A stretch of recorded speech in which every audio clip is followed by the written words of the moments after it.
여러분은 인생 하면은 어떤 노래가 떠오르십니까?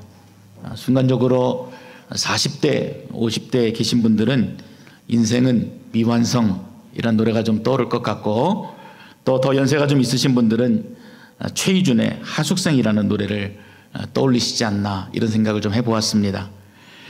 그 하숙생 가사가 이렇습니다. 인생은 나그네 길, 어디서 왔다가 어디로 가는지 구름이 흘러가듯 떠돌다 가는 길에 정일랑 두지 말자, 미련일랑 두지 말자. 인생은 나그네 길, 구름이 흘러가듯 정처 없이 흘러서 간다. 인생은 벌거숭이, 빈손으로 왔다가 빈손으로 가는가. 강물이 흘러가듯 어울져 가는 길에 정일랑 두지 말자, 미련일랑 두지 말자. 인생은 벌거숭이, 강물이 흘러가듯 소리 없이 흘러서 간다. 노래 가사인데 한편의 시 같습니다. 그리고 굉장히 공감이 되어집니다. 그런데 막상 우리 자신에게 과연 인생이 무엇인가 라고 스스로에게 질문을 해본다면 아마 우리는 자신 있게 대답을 하지 못할 것도 같습니다. 예전에는 먹고 살기 힘들어서 인생이 무엇인가에 대해서 생각해 보지 못했다면 요즘에는 굉장히 바쁘기도 하고, 또 그런 심각한 질문을 던지는 것에 대해서 굉장히 좀 두려움이 있어요. 그리고 싫어합니다. 그래서 이렇게 깊은 철학적인 사고를 가지는 것에 대해서 현대인들이 굉장히 거부하는 경향이 있기 때문에 그렇습니다. 그러나 그리스도인들에게 있어서 인생이 무엇인가 하는 질문은 그 삶의 이유가 되어지기 때문에 너무나 중요하다고 할 수 있습니다. 모세의 기도라고 알려진 시편 90편 5절과 6절 말씀에 보면은 주께서 저희를 홍수처럼 쓸어가시나이다. 저희는 잠깐 자는 것 같으며 아침에 돋는 풀 같으니이다.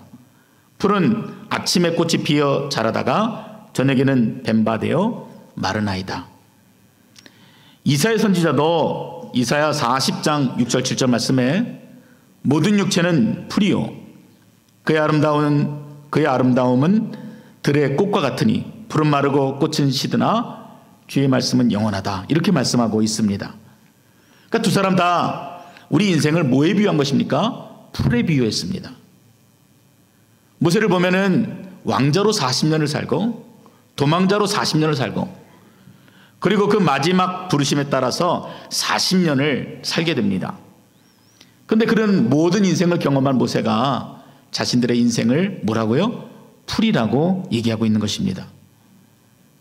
이 말은 인간이 아무리 부귀영화를 부르짖고 영생불사를 꿈꾼다 하더라도 창세전부터 계셨고 또 영원토록 무궁하신 그 하나님의 관점으로 보게 되면은 우리 인간의 인생이라고 하는 것은 아침에 피었다가 저녁에 지는 풀과 같다고 그렇게 말하고 있는 것입니다.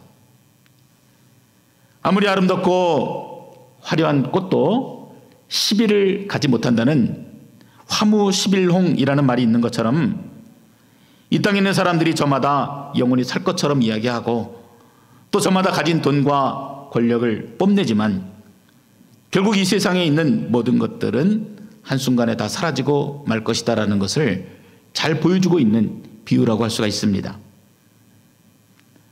그뿐만이 아니죠. 요즘에는 과학과 의학이 굉장히 발전하면서 인간이 100세 이상 산다는 것이 결코 헛된 꿈이 아니라는 것을 우리에게 보여주고 있습니다. 그래서 120년을 살았던 이 모세가 우리 연수가 70이요 강건하면 80이다. 이 말이 좀 수정이 돼야 될 것 같아요. 그래서 우리 연수가 100세요 강건하면 120이다. 이렇게 좀 바뀌어야 될 것 같기도 합니다. 그러면서 이제 모세가 뭐라 그러냐면은 그 연수의 자랑은 수고와 슬픔뿐이요 신속히 가니 우리가 날아가나이다. 이 이야기를 그 뒤에 붙여놓고 있습니다. 우리 인생이 마치 빠른 화살처럼 속히 지나간다라고 그렇게 말하고 있는 것입니다. 100세냐 120세냐 그것이 중요한 것이 아니라 아무리 인생을 오래 산다고 할지라도 뒤돌아보면 그 인생이 화살처럼 빠르게 지나갔다는 것을 느끼게 될 것이다 라고 얘기하고 있는 것입니다. 우리는 뭔가 이루었고 뭔가를 이루며 산다고 생각하지만 이것저것 따질 수도 없을 정도로 빠르게 살다가 결국에는 아무것도 손에 쥐지 못한 채 떠나가는 것, 그것이 바로 인생이라고 말하는 것입니다. 오늘 본문에 있는 야고보는 여러분 인생을 뭐라고 얘기하고 있는지 한번 보시기 바랍니다. 4장 13절에 보면은 14절에 보면은 우리 인생을 안개와 같다 이렇게 이야기합니다. 내일 일을 너희가 알지 못하는도다. 너희 생명이 무엇이냐? 너희는 잠깐 보이다가 없어지는 안개니라. 짙은 안개가 덮여있는 아침을 여러분 경험해 본 적이 있으십니까? 밴쿠버는 날씨가 굉장히 습하기 때문에 안개가 두텁게 덮여있는 이런 도로를 자주 운전하게 됩니다. 특히 꼭 새벽 기도에 가는 시간이면 이 안개를 꼭 만나게 되는데 바로 한 5m 앞에 있는 차도 보이지 않을 정도로 굉장히 위험합니다. 한국에서도 예전에 그 서해대교에서 안개로 인해서 29종 추돌사고가 났었는데 12명이 목숨을 잃고 또 수십 명이 부상을 당했던 것으로 그렇게 기억합니다. 그런데 이 짙은 안개도 해가 뜨면은 순식간에 사라져 버립니다. 안개를 이루고 있는 작은 물방울들이 이제 기온이 상승하게 되면은 다시 수증기로 변해서 흔적도 없이 모두 다 공기 중에 흩어져 버리는 것입니다. 이처럼 우리의 인생이 이 안개와 같다. 이렇게 흔적도 없이 사라지는 안개와 같다. 이렇게 야고보가 말하고 있습니다. 여러분은 이 말에 동의하십니까? 아마 고개를 끄덕하시는 분도 계시고 아니야, 그렇지 않은 것 같아. 아직도 무엇인가 더 남은 것 같아 라고 얘기하는 분도 계시는 것 같습니다. 만약 야고보의 이런 이야기에 우리가 동의를 한다면 인생은 굉장히 허무한 것처럼 느껴지기도 합니다. 솔로몬의 이야기에도 공감이 가집니다. 헛되고 헛되니 모든 것은 헛되다. 아, 그렇구나. 우리 인생이 이처럼 순식간에 사라지는데 얼마나 우리 인생이 허무하고 아무것도 아닌가 하는 그런 생각을 갖게 됩니다. 그런데 오늘 야고보 사도가 우리 인생이 안개와 같다고 말하고 있는 것은 조금 더 깊은 의미를 가지고 있습니다. 우리 인생이 의미가 없다. 무엇인가를 발버둥 쳐봐도 아무것도 할 수 없다는 이 무기력감으로부터 비롯된 것이 아니라 하나님의 크신 꿈 가운데서 우리 인생을 보게 될 때 우리 인생이 한낱 안개와 같다라고 말하고 있기 때문에 그렇습니다. 앞서 모세와 이사야가 하나님을 영원무궁하심과 비교하여서 우리 인생을 바라보았듯이 지금 야고보는 하나님의 그 큰 꿈, 그 큰 계획, 이것을 하나님의 작정이라고 하는데 그 하나님의 작정과 비교해서 나의 인생을 바라보니까, 우리 인간의 인생을 바라보니까 그것은 한낱 안개와 같다. 이렇게 말하고 있기 때문에 그렇습니다. 이 하나님의 작정이라는 말이 생소하신 분들이 계시리라고 생각합니다. 이 작정이라는 말의 사전적 정의는 일을 어떤 것들 좀 하기 위해서 마음에 단단히 결정하는 것, 이것을 작정이라고 합니다. 아, 이번에 반드시 성경 한번 완독하기로 내가 작정해야지, 이런 거 말입니다. 그래서 어떤 일을 어떻게 할 것인가에 대해서 굳은 의지를 가지고 결정하는 것, 그것이 작정입니다. 그런데 성경 속에서 하나님이 행하셨던 일들을 가만히 살펴보면은 여러분, 이 작정이라는 단어가 자연스럽게 우리의 머릿속에 떠오르게 됩니다. 그분은 영원 전부터 계셨던 하나님이십니다. 그리고 그분의 굳은 의지와 감히 인간이 측량할 수 없는 그 계획을 가지시고 당신의 시간표에 맞추어서 서두르거나 즉흥적이지 않게, 또 뿐만 아니라 그 결정하신 대로 한치의 오차도 없이 어제도 오늘도 그리고 영원토록 이루어가고 계심을 그 말씀 속에서 확인할 수 있기 때문에 그렇습니다. 대표적인 성경 구절을 몇 개만 살펴보면은 에베소서 1장 4절 말씀이지요. 곧 창세전에 그리스도 안에서 우리를 택하사 우리로 사랑 안에서 그 앞에 거룩하고 흠이 없게 하시려고. 이 구절에서 바울은 이미 창세 전부터 하나님께서 우리를 구원하시기로 결정하시고 그 결정에 따라서 이루어가고 계시다는 것을 고백하고 있는 것입니다. 이러한 결정, 이러한 하나님의 계획, 이것을 가리켜서 교리적으로 하나님의 작정, 이렇게 말하는 것입니다. 저와 여러분 같은 신자의 구원이 이미 창세 전부터 그 완전하신 하나님의 계획에 따라 이루어진 완전한 하나님의 결정이라는 것을 여러분 믿으십니까? 아멘. 이렇게 마음으로 고백이 되어지고 우리가 이해하게 되면은요, 우리 인생이 얼마나 아름다운지 모릅니다. 결코 누가 얘기하는 것처럼 인생이 허무하고 인생이 무가치하고 뭐 무의미하다 이렇게 말할 수 있는 것이 결코 아닌 것입니다. 아, 그렇구나. 내가 그 하나님의 완전하신 계획 가운데서 한치의 오차도 없이 순서대로 진행이 되어져 가는 것이고 진행이 되어져 왔고 그리고 앞으로도 진행이 되어질 것이라는 그 믿음을 갖게 되기 때문에 그렇습니다. 그래서 이 은혜를 아시는 분들은 자기의 존재를 비관하거나 아니면 스스로에 대해서 비관하여서 자살을 하는 그런 어리석은 일을 할 수가 없는 것입니다. 로마서 8장 29절 30절의 말씀도 하나님이 미리 아신 자들을 또한 그 아들의 형상을 본받게 하기 위하여 미리 정하셨으니 이는 그로 많은 형제 중에서 맏아들이 되게 하려 하심이니라. 또 미리 정하신 그들을 또한 부르시고 부르신 그들을 또한 의롭다 하시고 의롭다 하신 그들을 또한 영화롭게 하셨느니라. 우리의 구원이 순간적이거나 즉흥적인 선택이 아니라 그 하나님의 완전하신 계획에 근거해서 차근차근히 이루어져 가고 또 이루어졌고 또 앞으로 완성이 될 것이라는 것을 분명히 보여주고 있는 것입니다. 이처럼 하나님의 작정은 우리의 인생 가운데 나타나는 그 하나님의 완전하신 계획입니다. 그 하나님의 주권적인 통치를 우리가 바라보게 하는 것입니다. 그래서 야고보는 이런 하나님의 주권적인 통치, 이 하나님의 작정을 바라보지 못하는 자들에게 정말 안타까운 마음으로 왜 그것을 바라보지 못하느냐, 그것을 바라보지 못하는 자의 인생이 안개와 같다, 결코 너 안에 있는 것을 자랑하지 말라, 이렇게 권면하고 있는 것입니다. 오늘 본문에 표현되어나자면 허탄한 자랑을 하지 말라, 이렇게 말씀합니다. 13절의 말씀입니다.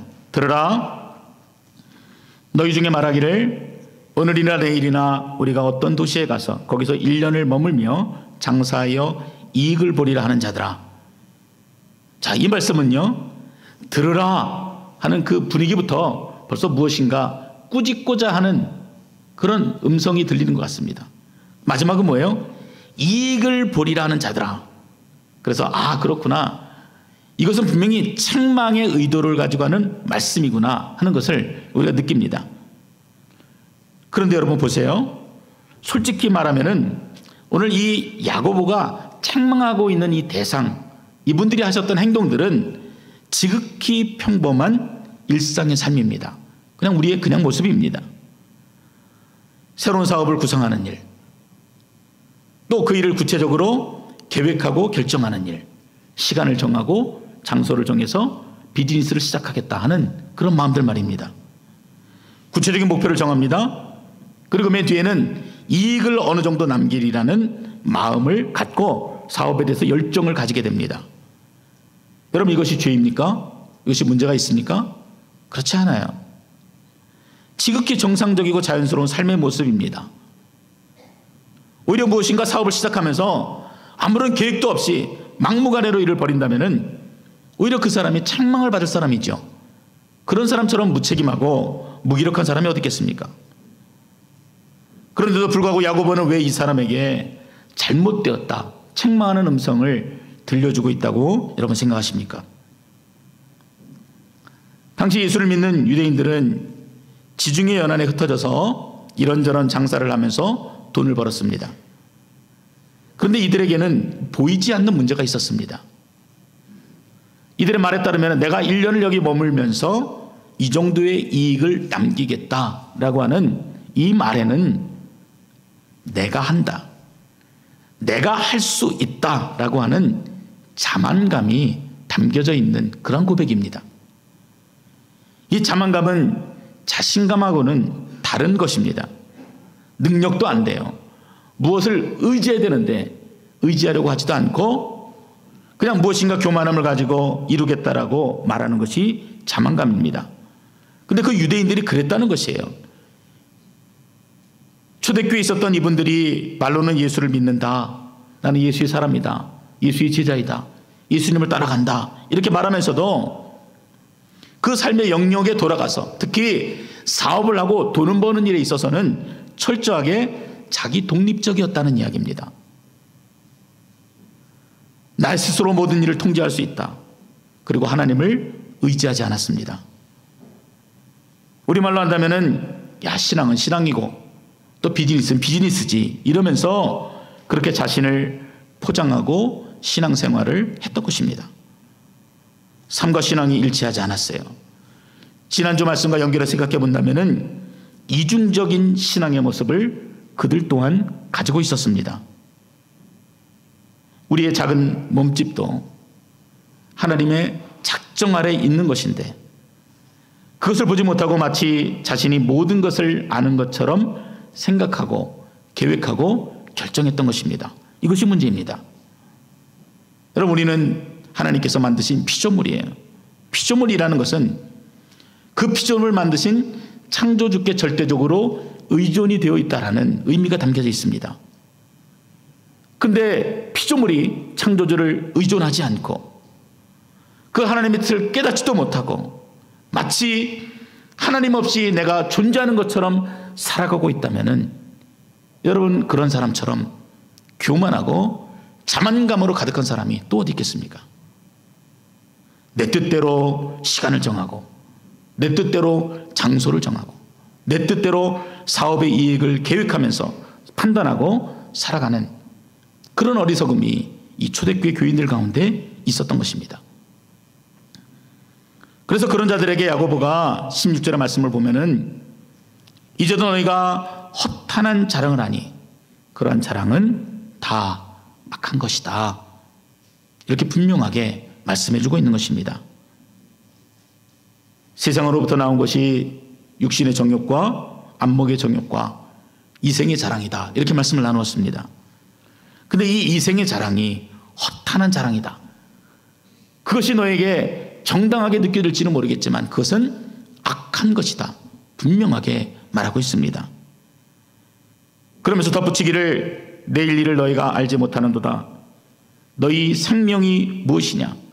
너희는 잠깐 보이다가 없어지는 안개니라, 이렇게 말씀하고 있습니다. 사랑하는 성도 여러분, 오늘 이 말씀이 우리에게 어떤 의미가 된다라고 여러분 생각하십니까? 이 말씀이 나에게 들려주시는 음성이 무엇이라고 생각하십니까? 이 말씀을 듣고 나에게서 발견되어지는 문제가 여러분 무엇이라고 생각하십니까? 여러분, 이 답을 찾으실 수 있기를 바랍니다. 말씀은 말씀이고 나는 나고 이렇게 분리되어진 신앙이 아니라 무엇인가 내 귀에 말씀이 들렸을 때 내 삶에 어그러지고 잘못되어지고 끼어진 부분들이 발견이 되어지고 여러분들이 그것들을 고치고 돌이키고 결단하며 수정할 수 있다면 여러분, 그것은 바른 방향으로 여러분들이 가고 있는 것입니다. 그러나 말씀을 아무리 들어도 내 안에 아무것도 남지 않고 아무리 하나님께서 내게 경고하시고 꾸짖으시는데도 내가 돌이키지 못한다면 여러분, 심각하게 여러분의 믿음을 점검해 보셔야 하는 것입니다. 여러분, 이 말씀에 비추어서 볼 때 우리에게 있는 문제는요, 하나님의 그림을 보지 못한다는 것입니다. 하나님의 큰 그림을 보지 못해요. 그리고 저마다 자기의 생각으로 똘똘 뭉쳐있는 것이 문제입니다. 지금도 1초에 1.8명이 죽습니다. 일본에는 106명, 1시간에 6,392명, 1년이면 5,600만 명이 죽습니다. 근데 그것은 남의 일처럼 생각하며 우리가 살아갑니다. 1963년 11월 22일 아침에 케네디 대통령이 댈러스에 있는 포드워스에서 조찬을 하던 중에 그 옆에 있던 사람으로부터 카우보이 모자를 선물을 받았습니다. 그 모습이 특별하니까 아마 기자들이 사진을 찍자고 좀 권했던 것 같습니다. 그랬더니 이 케네디 대통령이 월요일 날 백악관에 오시면은 그때 사진을 찍지요, 이렇게 권면하고 돌려보냈습니다. 그런데 이 케네디는 월요일에 백악관에 갈 수가 없었습니다. 여러분이 아시는 것처럼 댈러스에서 암살을 당했기 때문입니다. 세계무역센터인 쌍둥이 빌딩은 유태인이 소유지입니다. 그래서 유태인들이 자신의 부를 나타내는 상징으로 이 쌍둥이 빌딩을 사용했습니다. 2001년 9월 11일 아침에 무너져 내린 이 무역센터 빌딩은 여러분 그렇게 목적 가운데 세워진 건물이에요. 그런데 어떤 사람이 부동산업자가 이 빌딩을 소유하기를 원했고, 근데 유대인들이 팔지를 않아서 이 건물을 32억 불, 우리 돈으로 하면은 한 4천억에 이르는 그 비용을 지불하고 임대 계약을 체결했습니다. 그런데 그 계약을 체결하고 6개월이 가기 전에 그 빌딩이 눈앞에서 다 사라져 버린 것입니다. 이처럼 인간은 한 치 앞도 내다보지 못해요. 지나가 보면 어리석은데 본인이 어리석다고 생각하지를 못하고 살아갑니다. 여전히 내가 할 수 있다, 하나님 없어도 내가 여전히 살아갈 수 있다 여기며 살아갑니다.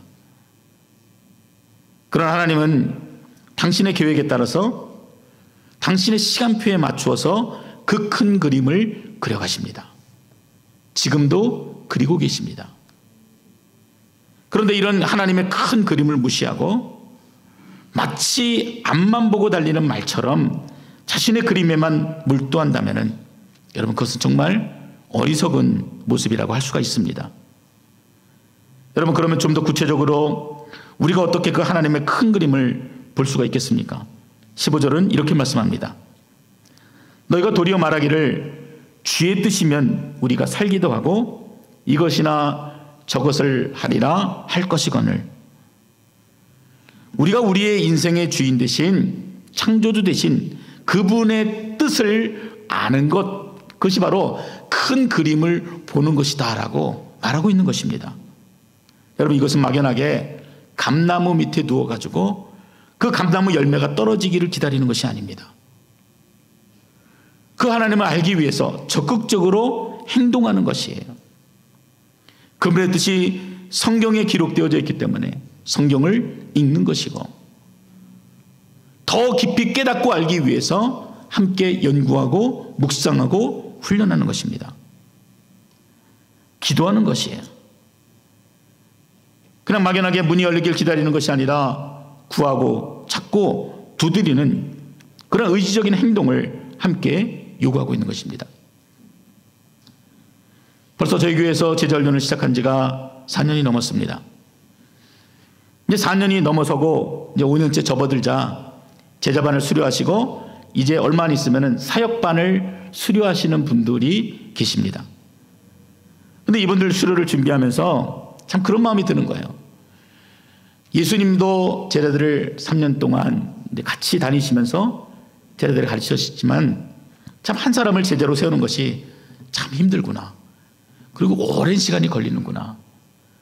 그렇게 오랜 시간이 걸려도 여전히 부족함 투성이구나 하는 것들을 많이 느끼게 되었습니다. 그 긴 시간 동안 함께 말씀을 붙들고 또 씨름하고 또 감동이 되어서 눈물도 흘리고 또 힘들어서 한탄도 하면서 느끼게 되는 것은 이제야 좀 우리가 서로에 대해서 좀 알아가고 있구나, 어떤 마음인지 이해하고 있구나 하는 이런 마음의 위로를 동시에 받게 되었습니다. 사역훈련 교재 가운데 이런 질문이 있습니다. 담임 목사의 목회 철학이 무엇이라고 생각하는가? 여러분은 이 질문에 대답하실 수 있으십니까? 제 목회 철학이 뭐죠? 근데 사역훈련 하시는 두 분의 집사님이 숙제를 해오셨는데 너무 정성스럽게 그 일들을 적어오신 거예요. 근데 그 적으신 글이 마치 제 꿈을 현미경으로 들여다보고 말하는 것처럼 줄줄줄 말씀해 주시는 것입니다. 막 마음에 감동이 일어나는 거예요. 보람이 되고 눈물이 났어요. 한 번도 제가 가진 목회 비전을 구체적으로 나눈 적도 없는데 저보다 더 멋있게 그렇게 말씀을 해 주시는 것입니다. 근데 그 제자반을, 사역반을 마치고 잠자려고 하는데 다른 마음이 드는 거예요. 감사한 마음과 함께 동시에 안타까운 마음이 제 안에 느껴졌습니다. 그것은 돌아온 탕자를 바라보면서도 여전히 돌아오지 못하는 아들들로 인해서 얼굴에 수심이 가득한 하나님의 마음이었습니다. 물론 여기까지 인도하신 것도 제게는 너무 감격스럽고 감사한 일이죠. 근데 목자의 눈에 무엇을 보게 하시냐면은 여전히 돌아오지 못하는, 여전히 하나님을 알기를 거부하고, 아니요, 하나님 아는 일에 관심이 없는 그러한 양들을 보게 하시는 것 같았습니다. 그동안 끊임없이 하나님의 뜻을 아셔야 합니다. 여러분, 배우셔야 합니다. 훈련 받으세요.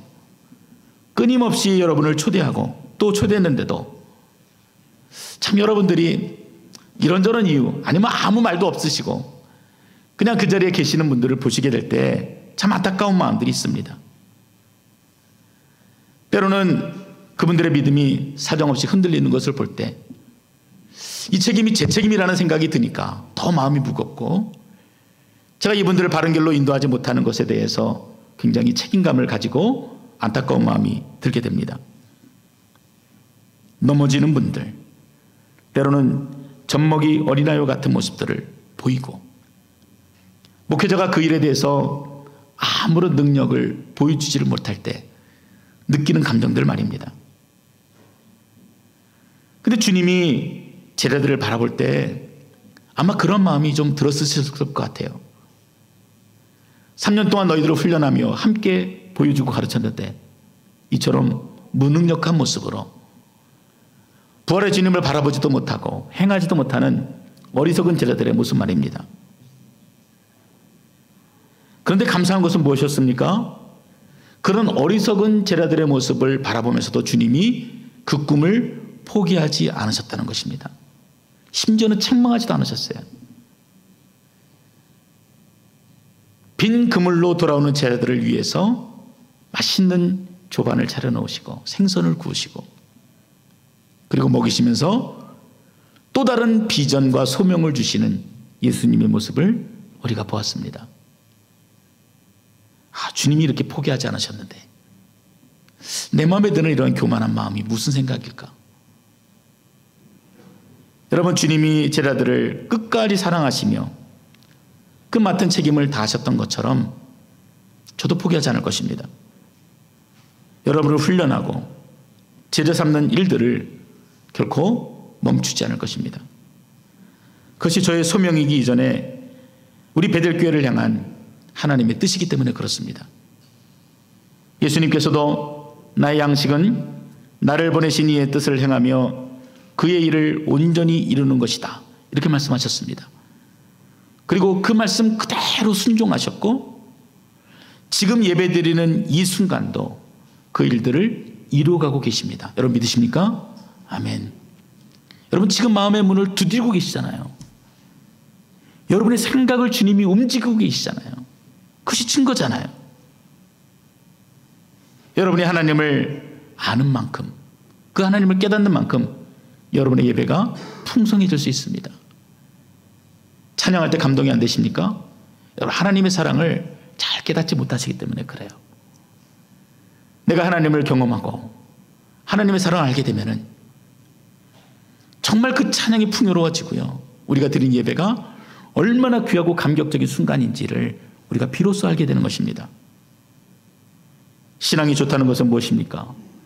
그 열심히 나온다는 것, 여러분 그것도 하나의 잣대가 될 수 있지만 결코 그것을 가지고 신앙이 좋다고 얘기하지 않습니다.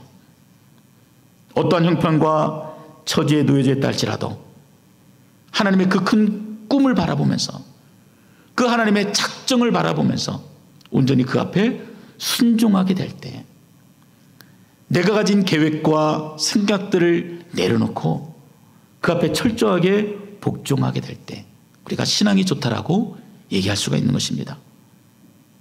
여러분, 그것은 주의 뜻대로 사는 것이에요. 주의 뜻대로 행하는 것입니다. 그것이 바로 우리 인생을 지으신 하나님의 뜻입니다. 17절입니다. 그러므로 사람이 선을 행할 줄 알고도 행하지 아니하면 죄니라. 주의 뜻대로 사는 것이 선입니다. 그것을 지금 이 시간 깨닫는데도 불구하고 행하지 아니하면 뭐라 그럽니까? 죄라고 말씀합니다. 하나님의 법을 어긴 것만 죄가 아니라 하나님을 알려고 하지 않은 것도 죄고, 깨닫는데도 행하지 않는 것을 분명히 죄라고 정의하고 있습니다. 우리에게는 인생의 시간이 얼마나 남았는지 아무도 모릅니다. 오직 하나님만 아십니다. 우리 인생이 잠시 피었다가 그렇게 사라져버리는 안개 같음을 깨닫고 날마다 그분께 더 가까이, 그리고 그분을 더 알게 힘쓰시고 그 주님을 더 사랑하고 또 그분을 더 섬기고 또 그분을 온 마음을 다해서 경배할 수 있는 여러분 되시기를 주님의 이름으로 축원드립니다. 기도하겠습니다. 거룩하신 아버지 하나님, 그 하나님의 큰 그림을 우리가 보기를 원하여 오늘 말씀을 나누었습니다. 오늘 깨닫게 하시는 그분의 음성을 우리가 들었사오니 하나님 이 시간 결단할 수 있는 마음과 능력을 우리에게 부어주시옵소서. 하나님, 그래서 우리를 부르신 그 삶의 자리로 돌아갈 때에 무능력하고 무기력하고 때로는 이기적인 마음으로 가득 차서 자만감으로 가득한 우리들의 모습이 아니라 하나님 앞에 철저히 의존적인, 그리고 주님의 뜻에 순종하고 결단할 수 있는 귀한 믿음의 사람으로 인도하여 주시옵소서. 고민하고 결단하게 하시고 순종하며 예배할 수 있는 우리 모두가 되어질 수 있도록 주의 크신 은혜로 인도하여 주시옵소서. 지금 이 시간도 역사하시고 살아계신 예수님의 이름으로 기도드렸습니다. 아멘.